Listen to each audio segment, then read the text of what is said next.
Yeah, don't just sit there and bark at us, dog. One time bingo! It's time to play some bingo!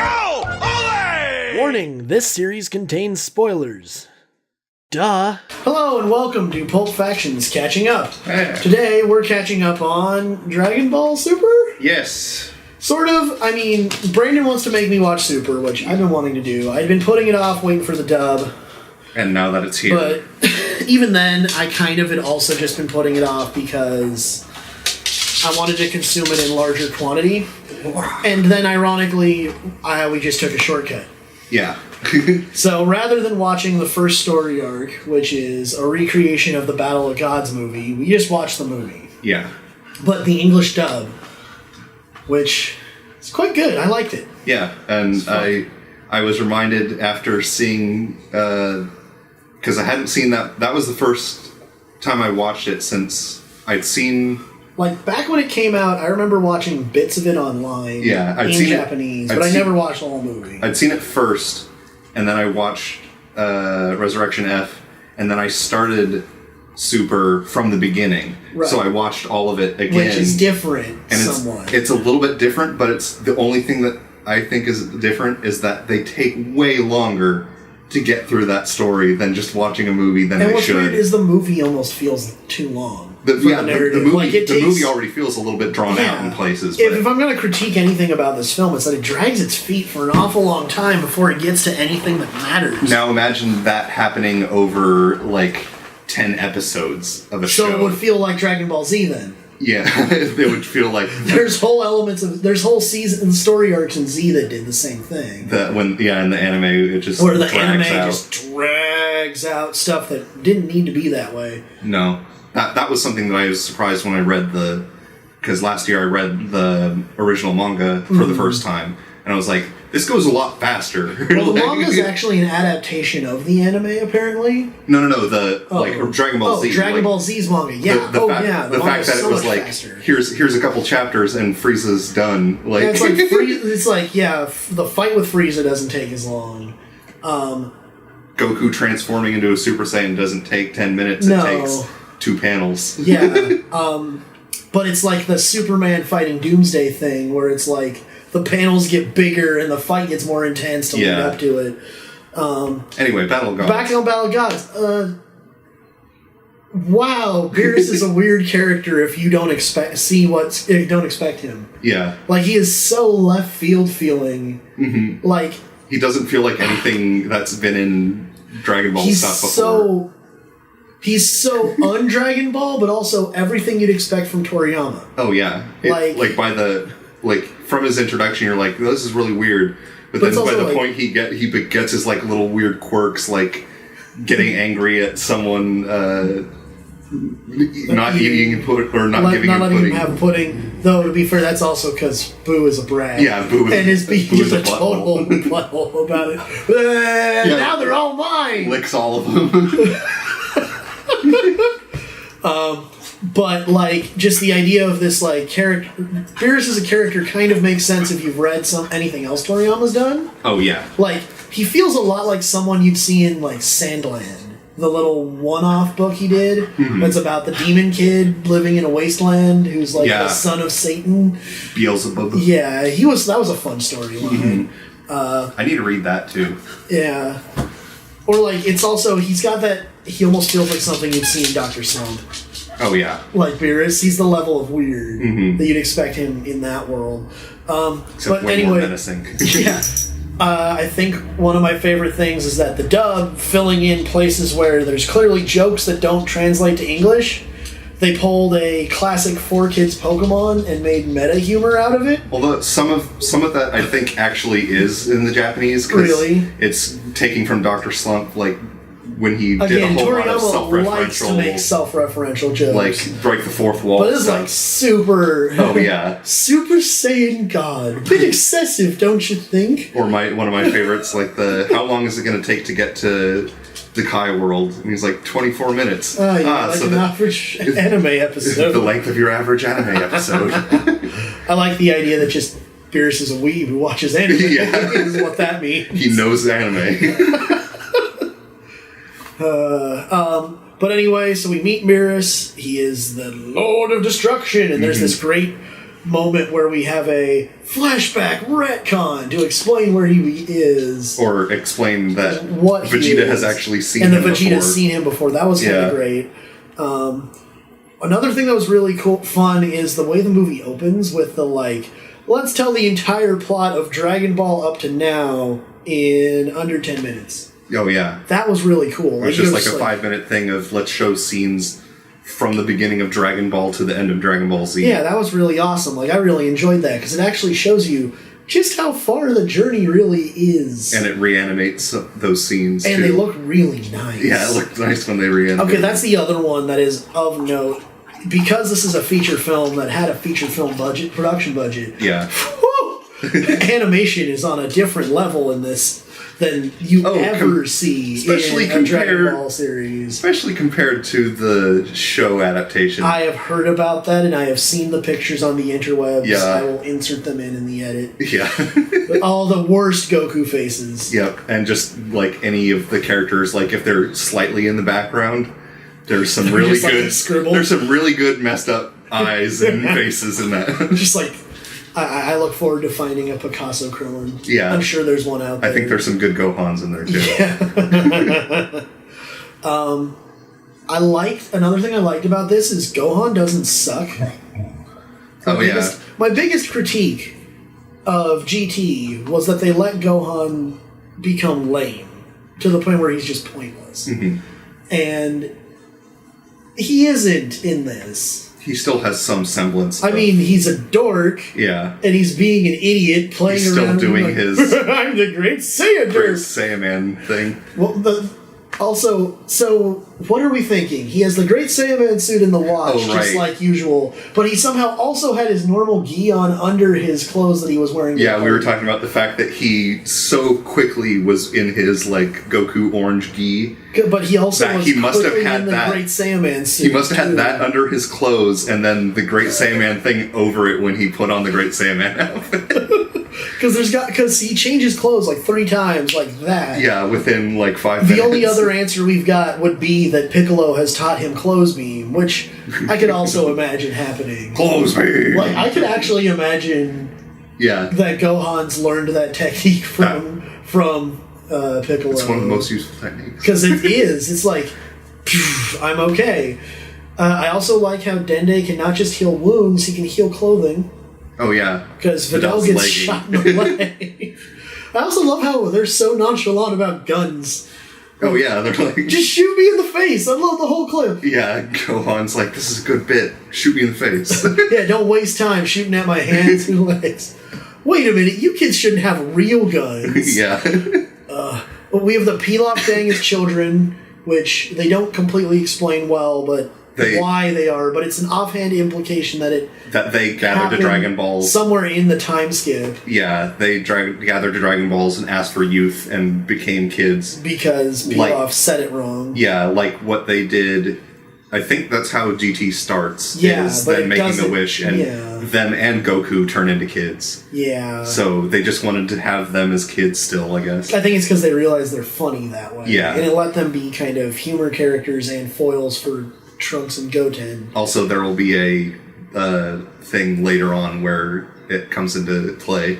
I mean, Trunks and Goten being dumb kids is also great in this. Because they are just like straight up dumb kids. Yeah. Like, I love the whole... Average, like, 10-year-old. Who just have no idea how weird their world is. Yeah.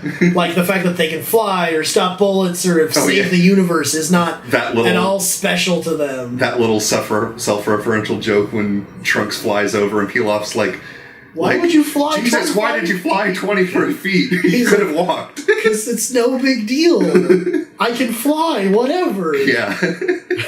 It's very blatant that Bulma's homeschooling her kid, and we know that Chi-Chi's all about that. Mm-hmm. And it also is very blatant that they don't want their kids in normal society, which is probably good.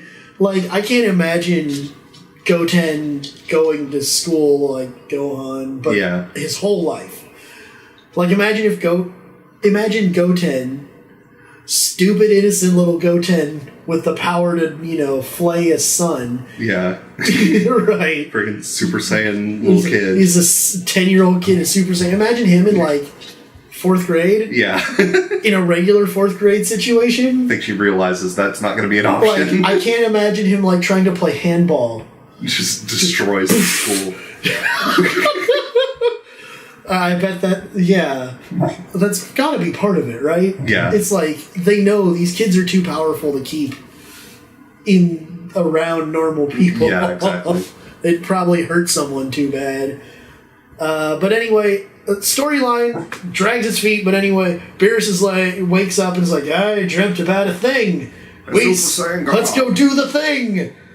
Looney Tunes sound effects. Oh, Whoosh. yeah. That was weird, the sound effects of... They add, like, boings and... Goku is on King Kai's planet and is like, what? There's a guy who's really strong. I want to fight him. I want to fight! And that goes about as well as you'd expect. He gets taken down with a flick to the forehead and a light touch to the and neck. A stereotypical knockout chop. Like, what? But not even like a chop. He just went. Eh. It was like pretty beautiful watching Super Saiyan 3 Goku get spanked that hard. Yeah. There's something kind of really entertaining about that. So then King Kai's like, oh crap, I gotta call Vegeta. Yeah. Vegeta's like, what? No! We are so dead. Beerus shows up at Bulma's birthday party. That goes about as well as expected. Vegeta becomes basically a bumbling lackey trying to make sure that Beerus does not get angry. It's really funny watching Vegeta run around trying to be a nice, cordial I forgot to show it to you. I was going to show it to you before we recorded, but I'll show you the scene in the anime. There's another part where he tries to keep him from getting angry. Okay. And he literally dives into the ocean, brings up a giant octopus, and makes takoyaki out of the octopus and cooks the whole thing. And he puts on the headband and the apron and everything, and it's freaking great. Okay, I'll need to see that. Yeah. But anyway, Vegeta's antics are great. The bingo dance. The bingo dance. Fun time bingo! I never thought Vegeta would be such a bad song and dance man. That makes me want Dragon Ball Super, the musical episode. Hey, they already did a baseball episode. They can do a musical. Yep. Like, I can't wait to see the baseball episode again. See, I know things about Super, which is going to make this interesting, because I'm not lost. Yeah. But anyway, then Goku's like, duh, let's ask Shenron. And Shenron's like, is that Beerus? It's like, Beerus, what? Wow, it's you. Yes, it's me. Now get on with it. He's like, okay. Yeah, okay. He's sweating the whole time. They learn how to create a Super Saiyan God, which is the reason Beerus had a bee in his bonnet in the first place about this whole thing. Mm-hmm. And Goku and Beerus fight as Super Saiyan God versus Beerus. Oh yeah, there was the reveal. We skipped the big reveal that Videl is pregnant, and that's how you get Super Saiyan God. Yeah, because you need 6 Saiyans, and they only had 5, and they're like, wait a minute, we can't math. But fear not, we have fetus. Yes, victory. Super fetus. I like how Videl refers to her unborn child as a he at first. Oh yeah, because she doesn't know. She doesn't know, and that's kind of great because it also makes sense because so far we've only ever had male Saiyan children. Yep. Right. Pan is the first. And I look forward to that because I know Baby Pan is adorable in Super. There's a really good... I look forward to that. There's a really good technically filler episode that is focused on Baby Pan. I know, I've heard about it. I want to see it so bad because I love Gohan. He is my favorite character, and anything involving his family is always entertaining to me. But anyway... The fact that Piccolo is basically... Godfather. Yeah, well, it's kind of like he's like the other grandpa. Yeah, he's the one that actually is there when Goku it's like we got Grandpa Satan, Grandpa Goku is a conceptual idea, and then there's real Grandpa, which is Piccolo. Yeah. I love that idea that Piccolo's like. Piccolo is very much to Gohan what Yondu is to Star Wars. I was about to say it's the he may be your father, but he ain't your daddy. He ain't your daddy. Anyway, we get that Goku and Beerus fight. Goku loses Super Saiyan God, but then keeps fighting just fine. Yeah. And it's one of the most beautiful fights ever animated in anything. Like, that whole fight is just awesome. And especially that ending part when, after losing God Power, turns Super Saiyan, and the friggin' Japanese music just kicks in. Yeah, and suddenly the song, the rock and roll song, and it just straight up is like, this is a Gurren Lagann moment. Basically, yeah.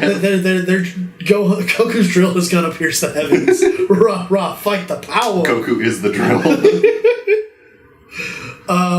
That was very fun. And then the ending, where Beerus is just like, exposition. People are way stronger than us in other universes. Oh yeah, that he drops at the very end. And then Goku other universes exist. And just like fades from happiness. He's like, oh man. Not shown Goku's massive erection at that moment. Yeah. He fainted because all the blood went out from his head and into his dick. Yeah. It was very much that moment in Archer where it's like, I'm sorry, I can't hear you over the sound of my erection. Seriously, though, it's that or Goku just realized, wait a minute, I can't breathe in space. That too, yeah. The fact that they were in the atmosphere, in the upper atmosphere, and he's like, oh yeah. No God powers. That was pretty fun. And then there's the little post-credits stuff, or end stuff right before the credits. It's like the epilogue, where Bulma's just beating the crap out of Goku. Yeah. Well, it's like, she hits him once, and then Goku makes the joke, well, Vegeta, I guess we just gotta get the next bad guy to hit Bulma first, and then you'll take him out. What? You know what, Bulma? I think Kakarot needs to be hit by you a bunch more. Yeah, I do too. Freaking snaps. And it just ends on straight up. Him going, oh god! Please stop! This is like unlocked Bulma's hyper combo. Yep. That was pretty great. It's a fun movie. I liked it a lot. Mm-hmm. I'm glad I didn't sit through the 10 plus episodes of the anime version of it. Yeah, because imagine what we saw. Because this already felt long. And what we saw was like, what, hour 30? Yeah. Even? And imagine that being drawn out to, over 3-4 hours. Not looking forward to that. Because they did not add a lot to it. No, it's I can't just imagine. Taking what was there and making it last a lot longer than it needed to. That sounds really painful. I'm glad I got through it. So, next time with this series, we're going to do Resurrection F. Yep, we're going to keep going on Dragon Balls. And then we'll start doing the show, and we'll probably format it like the other ones. Ash vs. Evil Dead, where we'll do 2 episodes per episode. All right, Brandon, this has been fun. Yeah. Woo! Goodbye. Let's go play some video games for your show.